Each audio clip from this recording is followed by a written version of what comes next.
मुंबई गोवा महामार्गाची झालेली दुरावस्था व खड्ड्यांमुळे होणारे अपघात लक्षात घेता ठाकरे सेनेच्या माध्यमातून आज हुमरमाळा येथे चक्काजाम आंदोलन करण्यात आले होते।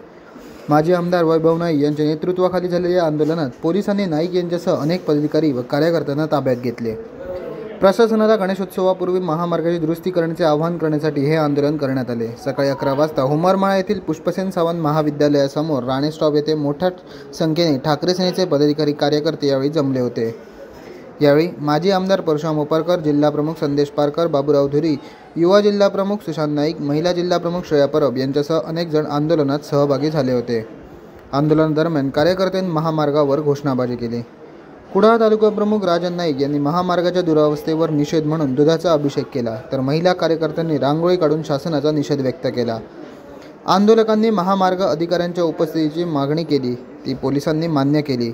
अधिकाऱ्यांनी 25 ऑगस्टपूर्वी आवश्यक दुरुस्ती करण्याची ग्वाही दिल्यानंतर पोलिसांनी माजी आमदार वैभव नाईक यांच्यासह सर्व आंदोलकांना ताब्यात घेतले। Bureau news Konkan live breaking Sindhudurg.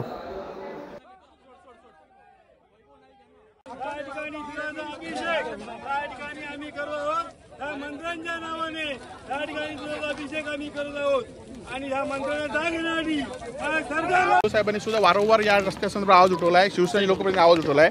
लवकरच हा रस्ता व्हायला पाहिजे म्हणून आमची ही आंदोलन आहे। उद्धव साहेबांनी सांगितले की जोपर्यंत मुंबई गोवा महामार्गाचे खड्डे बुजत नाही तोपर्यंत गणेश भक्तांनी सुद्धा खड्ड्यांच्यासाठी जे पैसे आकारले जातात ते देऊ नये। नाही, आता 2 दिवसापूर्वी 4 दिवसापासून आता हे जागे झाले आणि गेले वर्षभर हा रस्ता होत नाही, त्या संदर्भात कुठली मिटिंग झाली नाही। आज उपमुख्यमंत्र्यांनी बैठक लावली आहे आणि कोकणातल्या दोन्ही मंत्र्यांना या ठिकाणी बोलवलं नाही, त्यामुळे त्यांना पण कळले की ह्या मंत्री काय कामाचे नाही, त्यांना या रस्त्याबद्दल काय माहिती नाही, म्हणून उपमुख्यमंत्र्यांनी यांच्या व्यतिरिक्त जाऊन मिटिंग बोलवलेली आहे। आंदोलन हे रस्ता पूर्ण मुंबई गोवा महामार्ग आंदोलनाचे 2 विषय आहेत।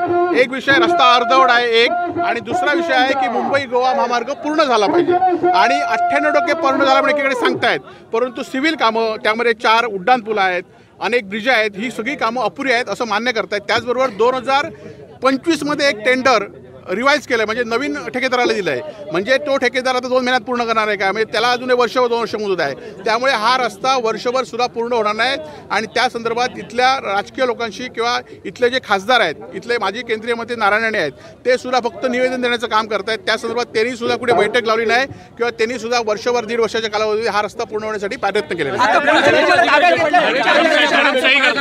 हायवेच्या अधिकाऱ्यांनी ज्याप्रमाणे हायवेचे अधिकारी आहेत त्यांनी हे केलेलं आहे, त्या संदर्भात पुढे आंदोलन हे असंच चालू राहील।